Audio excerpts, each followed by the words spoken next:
अस्सलाम वालेकुम स्टूडेंट्स, मैं हूं आपकी course instructor ma'am Kausar Parveen. Welcome to my YouTube channel learn biology with ease. तो स्टूडेंट, आज हम क्लास 9th के जो ब्रांचेस ऑफ बायोलॉजी का टॉपिक है उसको कवर करेंगे।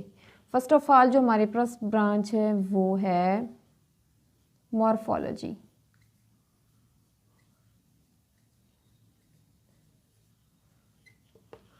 बेटा आपने मॉर्फो लफ्ज़ से याद रखना है। मॉर्फो का क्या मतलब होता है?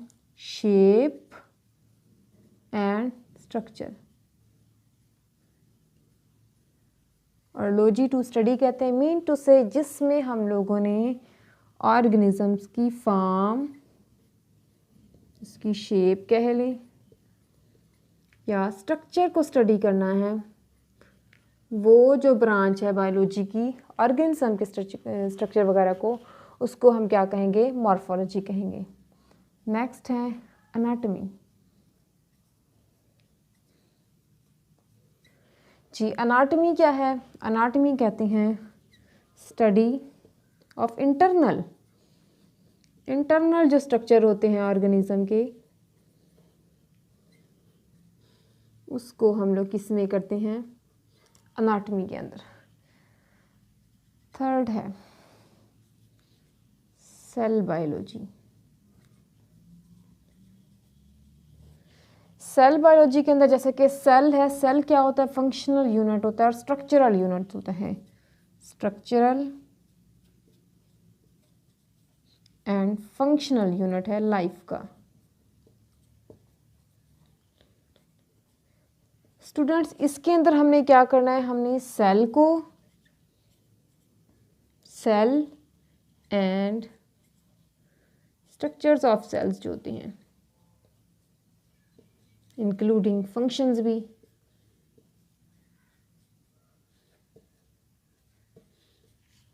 उसको हम स्टडी करते हैं। सेल हो गए, सेल के स्ट्रक्चर हो गए, सेल के फंक्शन हो गए, सेल ऑर्गेनेलीज हो गई। आल्सो सेल डिवीजन भी, कि सेल किस तरह से डिवाइड होता है, उन तमाम को हम किस में स्टडी करेंगे? सेल बायोलॉजी के अंदर।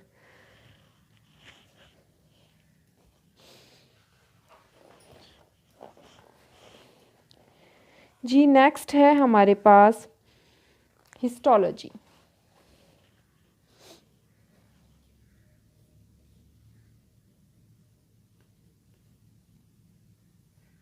हिस्टो का जो वर्ड होता है वो इस्तेमाल करते हैं हम टिश्यू के लिए, और हमें पता है कि हम टिश्यू को किस चीज़ से स्टडी करते हैं? माइक्रोस्कोप से।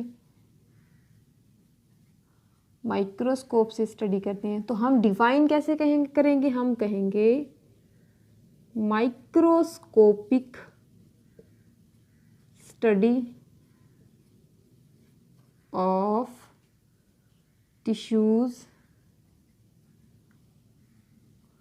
Of living organism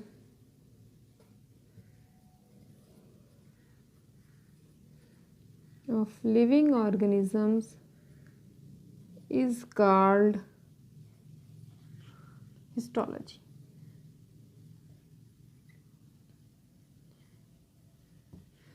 ji, next है हमारे पास फिजियोलॉजी।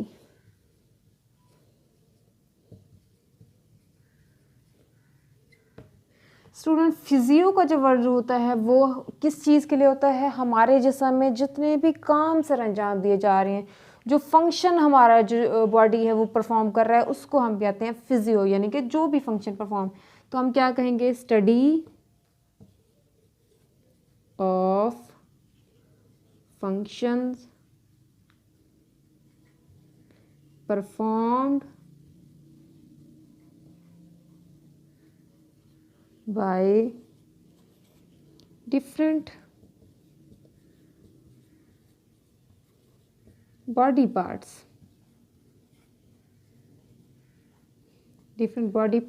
of organism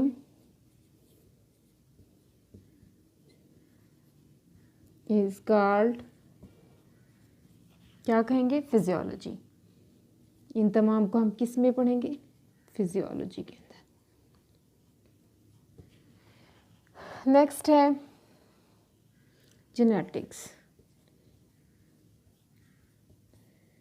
जीनेटिक्स क्या होता है स्टूडेंट्स? हम जीनेटिक्स पढ़ते हैं स्टडी ऑफ जीन्स को, study of genes, also chromosomes, chromosomes भी, क्रोमोसोम्स और जीन्स हो गए, उनको स्टडी करना। और ये तमाम किस में प्ले रोल करते हैं? इनहेरिटेंस में, इनहेरिटेंस में, विरासत जिसको कहते हैं कि विरासत के अंदर जीन्स का, क्रोमोसोम्स का क्या रोल होता है। अब विरासत क्या चीज़ होती है, इनहेरिटेंस क्या होती है?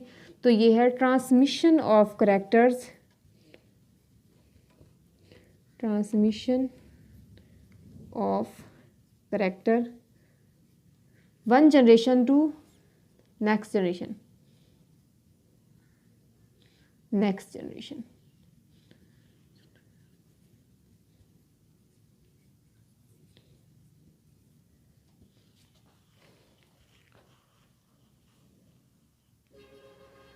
जी नेक्स्ट है एम्ब्रियोलॉजी। एम्ब्रियो क्या है?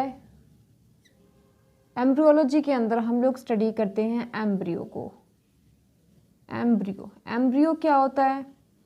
3 मंथ बेबी,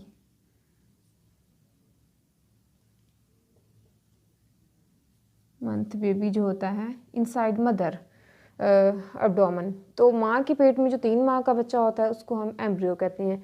अब इस ब्रांच के अंदर हम क्या करेंगे? Embryo, embryo and development, development of embryo in living organism, in living organism is called embryology। जी नेक्स्ट है हमारे पास taxonomy.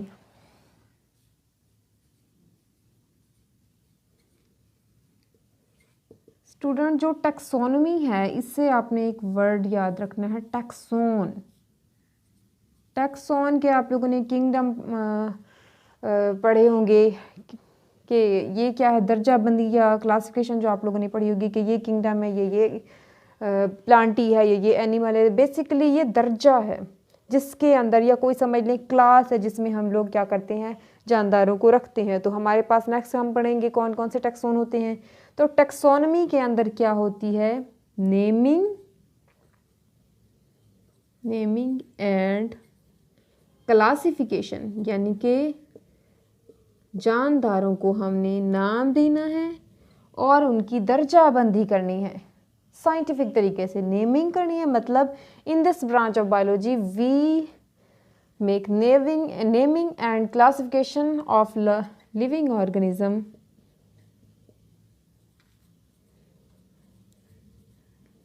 organisms is called taxonomy।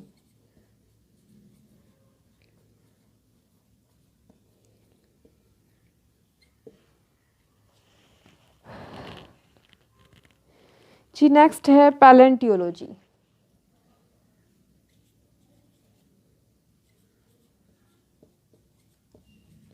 Palaeontology के अंदर हम क्या करेंगे? फॉसिल्स को स्टडी करेंगे। फॉसिल्स,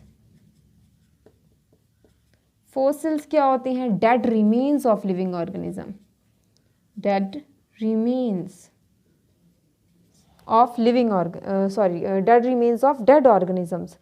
तो अब हम इसको डिफाइन कैसे करेंगे? हम कहेंगे कि in this branch of biology we study fossils and their remains in of living organisms. Next है हमारे पास environmental biology.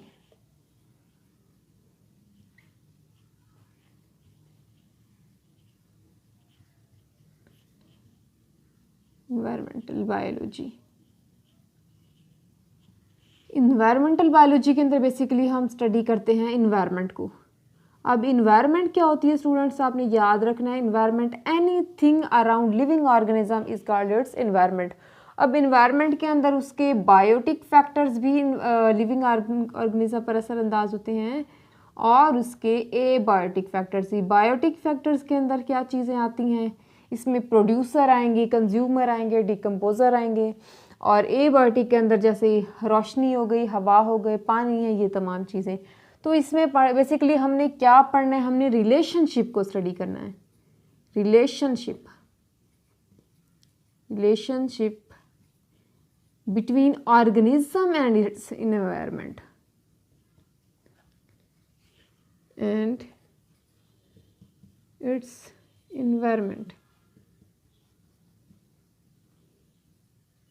Also study factors that affecting the environment. Next है सोशियोबायोलॉजी। सोशियोबायोलॉजी के अंदर आप लोगों ने यहाँ से स्टूडेंट्स याद रखने सोशल बिहेवियर। सोशल क्या है, समाजी राब्ता, ठीक है। तो इसके अंदर हम लोगों ने, हम कैसे डिफाइन करेंगे, हम कहेंगे कि in this branch of biology we study social behavior of those living organisms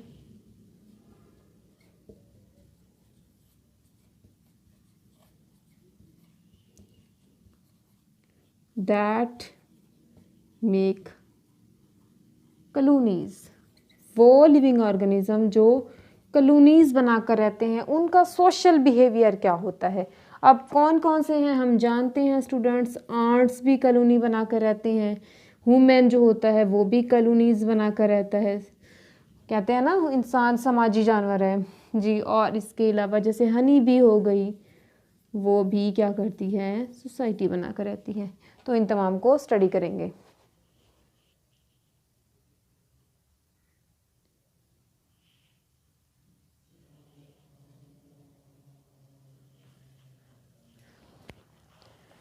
parasitology,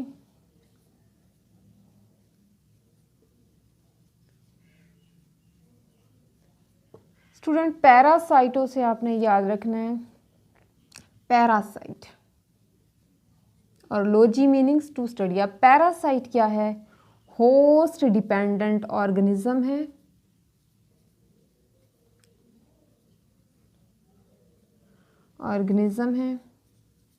जो ऑर्गेनिज्म के इनसाइड, मतलब अपने होस्ट के इनसाइड भी हो सकता है, आउटसाइड भी हो सकता है। अच्छा, अब होस्ट से ये क्या लेगा, उससे फूड भी लेगा, उससे शेल्टर भी लेगा, और क्या करेगा बदले में, उसको हार्म करेगा, नुकसान पहुंचाएगा, हार्मिट, उसको नुकसान दे रहा है बदले में। अब इसकी दो हमारे पास क्या है, टाइप्स हैं। एंडोपैरासाइट जो बॉडी के अंदर रहते हैं, जैसे लिवर फ्लोक हो गए, और एक्टोपैरासाइट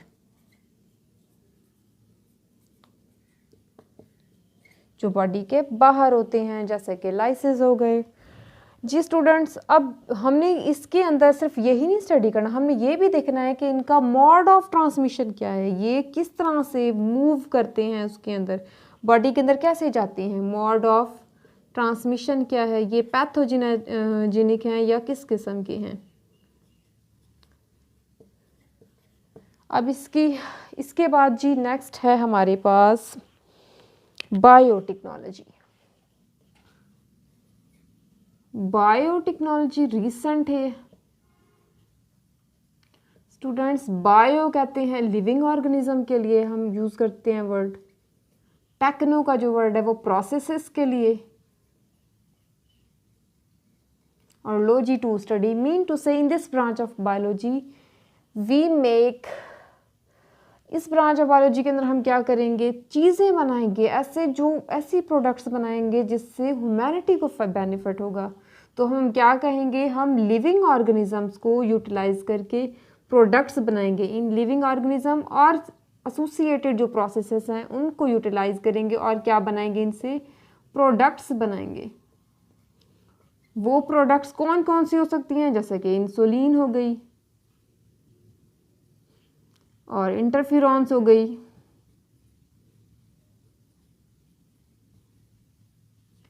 हम क्या कहेंगे, हम डिफाइन ऐसे कहेंगे, in this branch of biology we make such products using living organisms and processes to make these products which are beneficial for the humanity.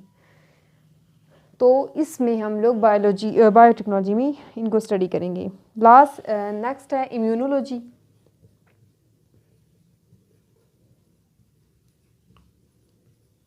Immunology student study है इम्यून सिस्टम की।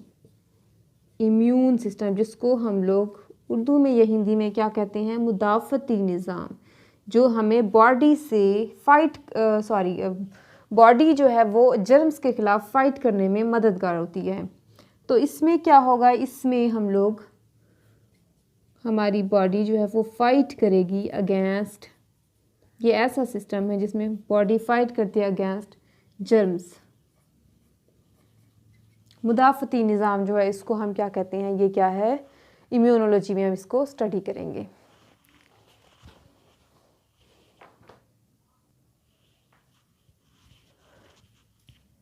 Second last है entomology. Students एंटोमो से आप लोगों ने एक hint याद रखना है, आंट। तो आपने याद रखना है इन दिस ब्रांच ऑफ बायोलॉजी हम लोग इंसेक्ट्स को स्टडी करेंगे, हशरात को स्टडी करेंगे। तो हम कैसे डिफाइन करेंगे, the branch of biology that deals with the study of insects is called entomology. Last में है pharmacology.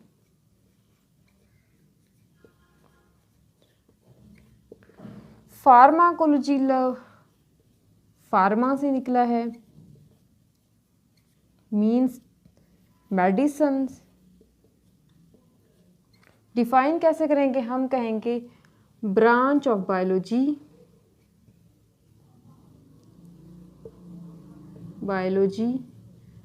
that deals with medicines and their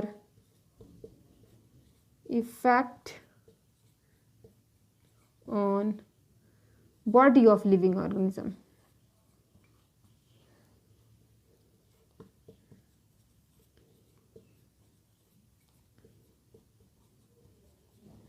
is called pharmacology. तो स्टूडेंट्स उम्मीद करती हूँ आपको ये लेक्चर पसंद आया होगा। कीप वॉचिंग, देखते रहिए लर्न बायोलॉजी विद ईज़। अल्लाह हाफिज़।